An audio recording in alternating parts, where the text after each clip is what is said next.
So Mike, thanks for helping me draft off those 1,000 lambs. Something probably Rob Dreamer and Peter Newman in the north wouldn't know anything about. Just a quick one. We obviously talked a bit about selling strategies earlier.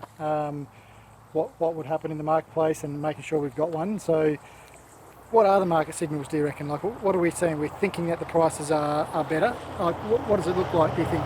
It's really interesting because I think a lot of growers are actually wanting to know that. Yeah. And they're reaching out for market signals.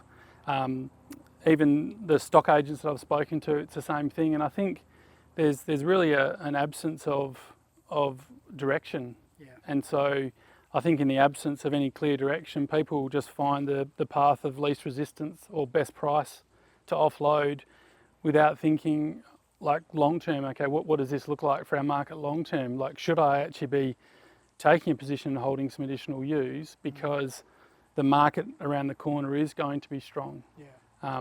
I think our belief is that it's going to be strong and we can see some opportunities, but I'm not seeing a lot of forward pricing for lambs, and I'm seeing a pretty static kill price. I know they've got to make margins, but I think that growers actually want to have clarity from processors. Yeah. They want to know, okay, if we hold on to these breeding ewes, is there actually something around the corner that's going to give us a price that's worthwhile doing the job? And I think if they're not careful, they'll actually lose a lot of those opportunities because growers are just going, well, I'm out. Yeah. Which we have seen a bit of, Yeah. haven't we? So let's be real, it's happened because of that exact reason, obviously influenced again by the live export decision, unfortunately. But I think what you're saying is there too, and what we're seeing at the moment is that there's movement in the live weight price. Yes. You know, we're seeing $3.50 a kilo for 38 plus kilo lamb. So we're seeing that in the marketplace, but we're not seeing any reflection of that in the kill price, are we? So no. I think that's the transparency we want, and we've probably got the perfect person to ask this, my neighbour, Maury. Maury, come in. What Mike and I were just talking about is that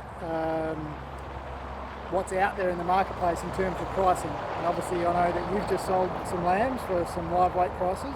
Yeah. What we're talking about is the lack of transparency there, is what there could have been there for Maury in 3 months' time. So do you calculate that price with Paul and work out whether it's going to be costly to feed them and can we make a margin, or do I've got to quit them?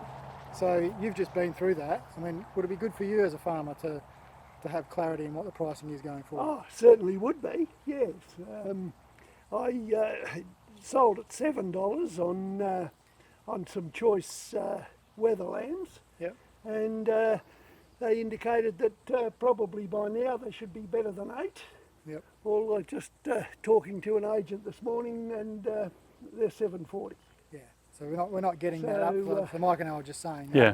We're seeing the numbers in live weight price. You know, the $3.50, which is there, and you know we do hear that there might be agents from the east coming in this week to sale yards or potentially on farm. And I guess what we're saying to our clients and the viewers is that we want the industry to really know, particularly the processing industry, that we want to understand what some clarity is in forward pricing, and then we can make decisions going. For sure. You and I can do those numbers. We can do the numbers with Maury and do we feed good silage or don't we, and do we keep them? Have we got the feed? Have we not? Do we buy it in? So I think a little bit of clarity would be good. It takes that risk out, doesn't it? Yeah. We've been talking about the theme, I guess, of what we've been talking about in livestock is where the risk is, trying to downside that risk.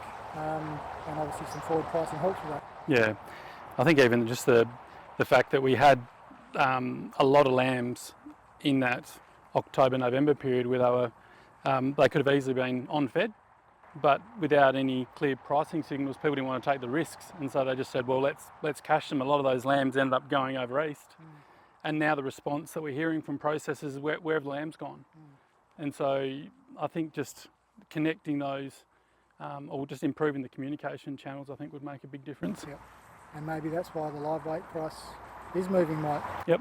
Maybe that is a processor influence to buy the lamb so they know they've got some forward kills, but we don't know that. So being a little bit facetious, we'd like some clear signals, which would be great for the clients. Yep. Thanks, Maury. Thanks for pulling you, mate.